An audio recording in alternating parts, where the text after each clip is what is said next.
And he said also, he said to the fifth patriarch said to the sixth patriarch, if you continue to hand it down to your successor, your life will be in danger. People will be angry at you. So leave this place as quickly as you can, because someone might do you harm. Then the sixth patriarch, he said, where should I go? Then he said, you should stop it away and seclude yourself at a Wui. So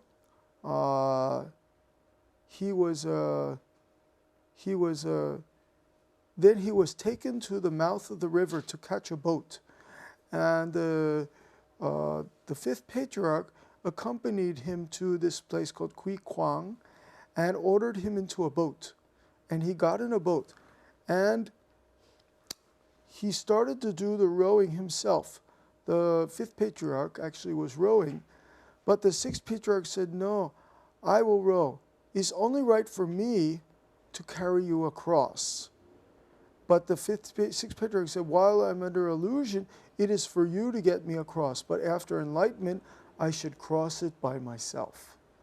That's another important point.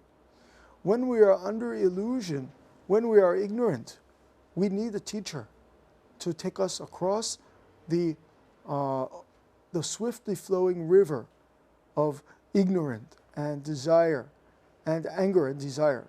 We need the teacher's grace. We say in English, grace, to take us across, because we cannot do it ourselves.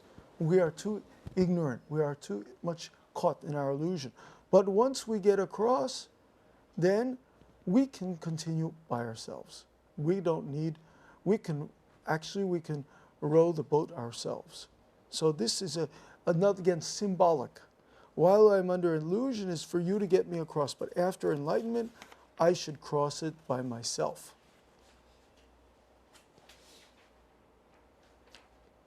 Since I am now enlightened, it is only right for me to cross the sea of birth and death and by myself, by realizing my own true nature. And then the fifth patriarch, he agreed. He said, quite so, quite so. Beginning from you, Buddhism, meaning Zen, will become very popular. 3 years after your departure from me, I shall leave this world. He said, 3 years later, I will die. He already knew. Now I give you Dharma. 3 years later, I will die. And you may start on your journey now. Go as fast as you can towards the south. Do not preach too soon. As Buddhism, Zen is not so easily spread. So he gave him little warning. He said, don't start to preach too soon. Don't start to give lectures quickly. Then he said goodbye and he went to the south. And after about 2 months, he reached Taiyu Mountain. And after he returned to his temple, the fifth patriarch, this is the fifth patriarch, he did not attend assembly for several days. He did not go for meals, and he did not come out. And the monks were very curious, and they asked, our great teacher is rarely sick and seldom unhappy. Are you ill? Then the fifth patriarch said, there is no sickness, but the Dharma and the robe already went to the south. Because he gave the Dharma and the robe, the transmission, secretly at midnight. And the person he gave it to was not yet the monk. He's not yet a sunim. So there were many people there, maybe over 500. And they're wondering why he's not coming to the assembly anymore, why he doesn't come for meals, why he's acting strangely. Then he said, I already gave the Dharma and the robe. And then they all asked, oh, who got the transmission? Then he said, the capable one got it. This is a little play on the meaning of the word Huineng. He is capable. Wisdom is a capable. Huineng, you Koreans understand very well. Nungi har saram. Then they're really surprised. And when the sixth patriarch got to this Taiyu mountain, he noticed several hundred men were following him, were in pursuit. with the intention of robbing the robe and the bowl. So it's like right away they thought, if we can get the robe and the bowl, we can get this holy thing, we can get this Dharma. So they're running after him. And finally, there was a monk who catched up with him. And this monk was named Wei Ming, whose lay name was Chen. And he was a general of a 4th rank in lay life. That means he's like a general, like a 3-star general. Very high general. And finally he catch this Sixth Patriarch. And he was a very, his manner was rough and his temper very hot. You understand this, right? And of all the pursuers, he was the most vigilant in search of me. And when he was about to overtake me, I threw the robe and the begging bowl on a rock and said, "This robe is nothing but a symbol. What's the use of taking it away by force?" I then hid myself. So he was he had a very good faith in the Dharma. So he's not attached to the robe. So he put the robe and the bowls on a rock. And he said, it's only symbol. What's the use of taking it away by force? And then he hid himself. And when he got to the rock, the monk, this means the monk whose name was Hui Ming, the general, who was a general before. He got to the rock, he tried to pick up the robe and the bowl. He tried to take them, but he found that he could not pick them up. What's happening here? They're very heavy. They're really heavy. And he's sweating. In some other book it says he's really sweating and really tried to pick it up. In this translation it doesn't say that. But in other book I read, it said he's like straining, like He's really tried to pick up this rope. It's very light. And he's sweat pouring down. And he's very afraid also. Then he calls out, lay brother, layman, I come for the Dharma, not for the rope. And then this Huineng came out from his hiding place and he sat on the rock. And then this general monk, he bowed. He said, please preach to me. Tell me, what's Dharma? Then he said, since you're coming for the Dharma, you must not think anything. Don't think anything, then I will teach you. Don't think anything at all. Completely clear your mind. Then he did this for some time, for considerable time. We don't know how long. Considerable time could be 1 hour, could be 30 minutes, could be 10 minutes, we don't know. Then Sixth Patriarch looked at him and said, when you're not thinking good and not thinking bad, at that moment, what is your original face? When you not think good, nothing bad. What's your original face? As soon as he heard this, he at once became enlightened. But he further asked, apart from those esoteric sayings and ideas handed down by the Patriarch from generation to generation, are there any other esoteric teachings? What I tell you is not esoteric. If you turn your light inwardly, you will find what is esoteric within you. This is a very kind teaching. Very kind. Almost too kind. Because even though he got enlightenment, he then again asked, is there any other esoteric teaching? You know, here it is, we use the word esoteric. Do you understand this word esoteric? It's a little difficult for...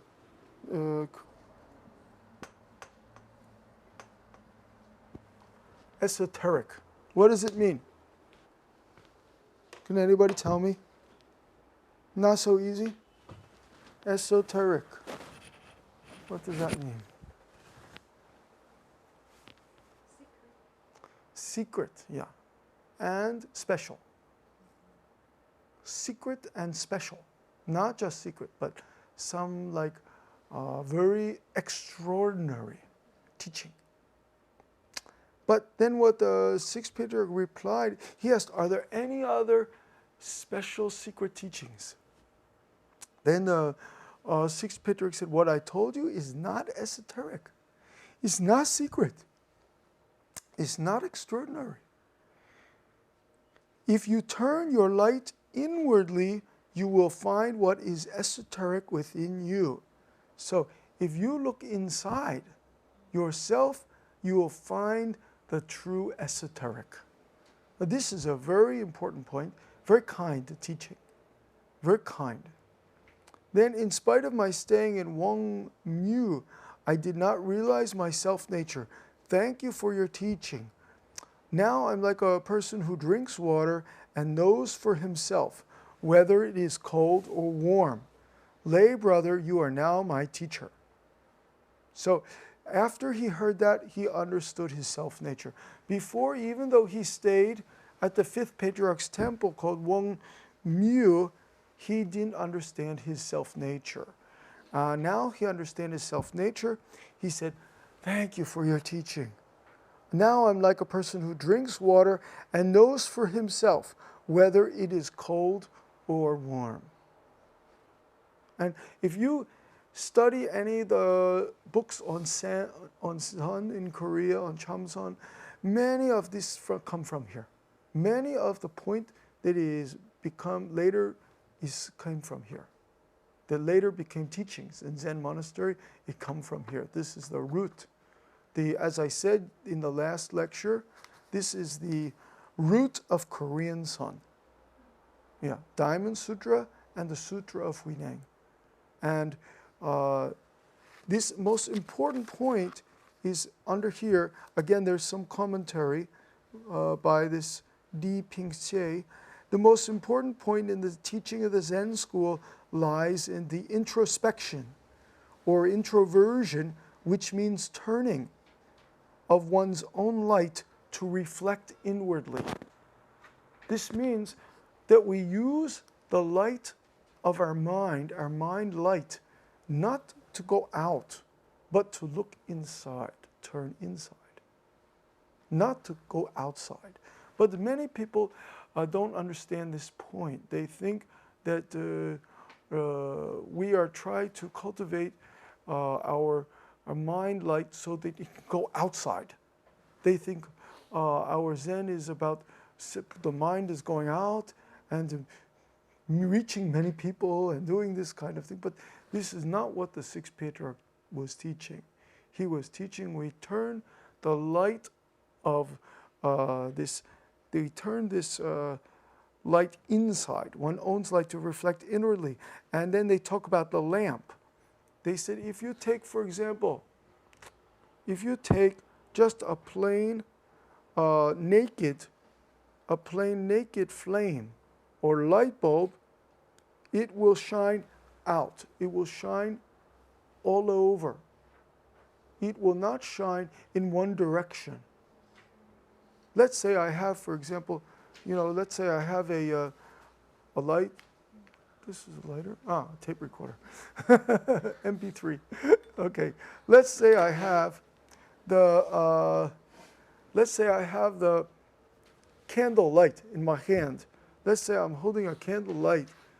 If I don't direct it, the light will go over everywhere, weakly.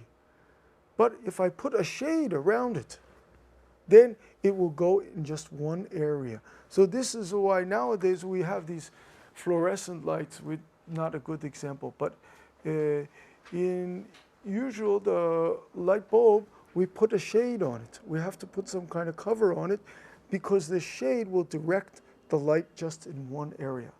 Keep the light in one area. And our habit is to let our mind light go out. Go out. Yeah, I have seen this many people. Well, they come to our temple, they come to our Zen center, and they will practice, they will get some energy. But as soon as they go back to the city or go back to their house, let all their energy go out. It's all, even they practice in the temple, or they do some retreat, or they do some study, they cannot keep the energy inside. They cannot reflect this light inside. As soon as they go out, as soon as they get around other people, it's all going out, all going out. Now, why is that? Now it says here, very interesting, when we are engrossed with criticizing others, as is our habit, we hardly ever turn our thoughts on ourselves, and hence we scarcely know anything about ourselves. So this is the case with most people. They know everything about everybody else, and they know how to criticize everybody else, and how to understand who is the top level, who is this, but they don't know themselves, because this energy from their mind, this mind light, is all going out. It's all going out, and they are very good at criticizing other people, but they don't know themselves, their own mind.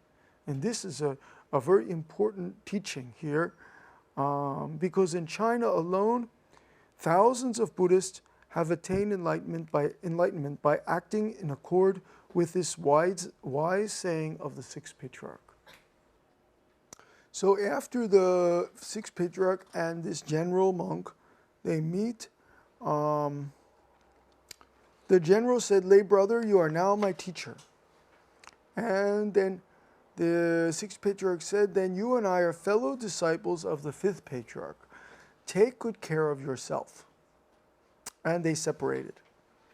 And after they separated, the Sixth Patriarch continued, and he went to So Kai. And again, these evil doers, he writes here, evil doers, meaning people who wanted to hurt him were following him. And people who want to hurt him and who are jealous of him, they followed him. So he had to take refuge in a place called Sui Wei, and he stayed with a party of hunters for 15 years. It's quite a long time. So for 15 years, he was not teaching the Dharma. He was just living with a group of hunters, and he had to live a very, not an easy life. He had to, sometimes he would just put vegetables in the pan where they cook their meat. And he would eat the vegetables, and he was able to eat the vegetables after they had been cooked with the meat. And when he would find living creatures that were caught, he would set them free. And so even though he lived with the hunters, he continued to live like a sunim, like a monk. But he was not teaching in public. 15 years he only was living by sort of on the outside of society, not in society, hidden from society. And one day, it came to me that I shouldn't live a secluded life all the time. It was time for me to propagate the Dharma. So after 15 years of living with the hunters and only eating vegetables that had been cooked with the meat, you can imagine maybe the vegetables had a little meat flavor, But after this many years of living like this, it's hard to believe he did not eat any meat. But after all these years, then finally he decided, it's time for me to propagate the Dharma. Now, how did he know that this was the right time? Just after waiting several years, maybe there were no more people trying to hurt him, trying to pursue him, and everything had become more calmed down, and he could come out. And then he went to Guangzhou, to this temple called Dharma Nature Temple. And interestingly enough, you can still see this temple in Guangzhou. If you go to China and you go to the city of Guangzhou, there is a temple known as the Guangzhou or something like that. And this is the temple where the Sixth Patriarch first came out of the hiding, and is known as the temple where the Sixth Patriarch cut his hair. Because until that time, he was the lay person. He was like you. He was not the Sunim. And even though he received the Dharma and he was considered the Sixth Patriarch, he did not have the chance to become Sunim. But when he went to Guangzhou, there is a temple where he finally cut his hair. And they still have the hair of Sixth Patriarch. They're keeping the hair there. So at that time, there was a bhikkhu, and he was a master of the Dharma, and he was lecturing on the Mahaparinirvana Sutra. And there were two bhikkhus arguing about a temple flag blowing in the wind, and one said the wind was moving, others said flag was moving. And they argued back and forth futilely. And finally, the Sixth Patriarch came. He came along, and he said, it's not the wind. It's not the flag that's moving. It's your minds that are moving. And they are very astounded. This is like revolution at that time for them. And the whole assembly was awed by what I said. And the bhikkhu Yen Sheng asked me to take a seat of honor and questioned me about various difficult points in the sutras. Then this sutra master, he asked the Huineng about some difficult points, and Huineng's answer is very good. How can he know about sutra? He never studied sutra. He never went to Kangwon, to sutra school. He never learned the Chinese character. But he can answer very well about sutras. This means he had already attained this Dharma. Already he was enlightened. Even though he didn't study Chinese character, did not study sutra, he understood the essence, the essential Dharma of the sutras. And seeing that his answers were precise and accurate, and that they showed something more than book knowledge, he said to me, lay brother, you must be an extraordinary man. I was told long ago that the inheritor of the Fifth Patriarch's robe and Dharma had come to the south. Very likely you are that man. Then he said politely, yes. Then he's very interested, and he asked to show the assembly the robe and the bowl which I had inherited. And he further asked, what did the Fifth Patriarch teach me? And apart from a discussion on the realization of the true nature, he gave me no other instruction, nor did he refer to meditation and liberation. Now this is interesting. He never got instruction from the Fifth Patriarch in how to meditate. He was never told, you must sit like this, you must follow your breathing, you must do insight meditation. He never did that. He never did meditation as we understand meditation, sitting meditation. And then the sutra master, he asked him, why not? Because that would mean two ways. Buddha Dharma does not have two ways. And he asked, what is the Buddhism without two ways? He explained, he replied, the Mahaparinirvana Sutra, which expoundly explains that Buddha nature doesn't have two ways.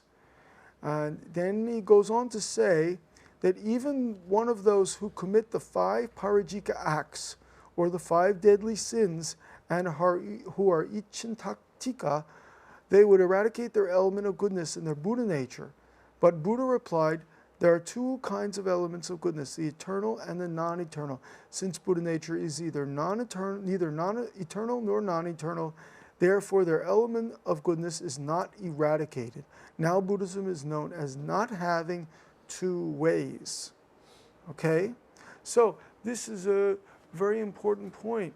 And this is why it said earlier in the sutra, if you don't understand your own mind, you don't understand your true self, even you read many books on Buddhism, you cannot understand Buddhism.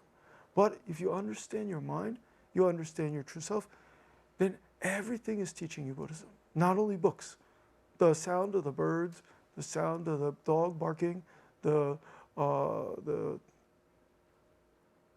rain coming down, the blue sky, everything teaching you Buddhism. This is an important point. So in Buddhism, there is not two ways. And if you look in many Korean temples, like you go to a Bomosa temple, there is a gate called Purimun, not two-way gate. There's not two ways in Buddhism. Either you attain just now at this point, or you don't attain. There is not some kind of We talk about liberation coming in the future because I practice like this. This is a people's thinking like that. And so the Sixth Patriarch, he said, even you do the 5 deadly sins, you still keep your Buddha nature. What are the 5 deadly sins? They are listed here. Patricide, matricide, setting the Buddhist order in discord, killing an arhat, and causing blood to flow from the body of Buddha. These are considered the 5 deadly sins, the 5 terrible things to do. Why are they terrible things to do? Yeah, of course, you kill your father, you kill your mother, and you make a problem for the Buddhist order, and you kill arhat, and you cause blood to flow from the body of a Buddha. These are 5 the worst things to do. Everybody understands that kill your mother, kill your father is a very bad thing to do. But even if somebody do those things, it doesn't change their Buddha nature. They still have the same Buddha nature. They still have the potential to get enlightenment. This is a point. So from the point of view of ordinary people, the component parts of a personality and factors of consciousnesses are 2 separate things. But enlightened people understand they are not dual in nature. So Buddha nature is non-duality. Okay, this is a little difficult to understand. That's why we must not think of good and bad. We must not have the right and wrong concept in our mind. Then we can understand this. This is like when we go through this gate, the not to gate. When we are walking through the not to gate, we cannot have the right and wrong and the good and bad. So the Bhikkhu Yenchung was very pleased with my answer, and he put his 2 palms together as a sign of respect. And he said, my interpretation of the sutra is as worthless as a pile of debris, trash, while your discourse is as valuable as genuine gold. And at that point, he conducted the ceremony of hair cutting for the Sixth Patriarch. And the Sutra Master, who was a much older monk, he asked him to be accepted him as his student. That's very unusual. Usually for the older, more educated bhikkhu to ask the one who just became ordination to be his teacher, that's very unusual. Don't you think so? This is like the new professor is suddenly the older professor asks him, please be my teacher. Then after that, under the Bodhi tree, he preached the Sixth Patriarch. I preached the teaching of the Tungshan school, the school of the 4th and the 5th Patriarchs who lived in Tungshan Mountain.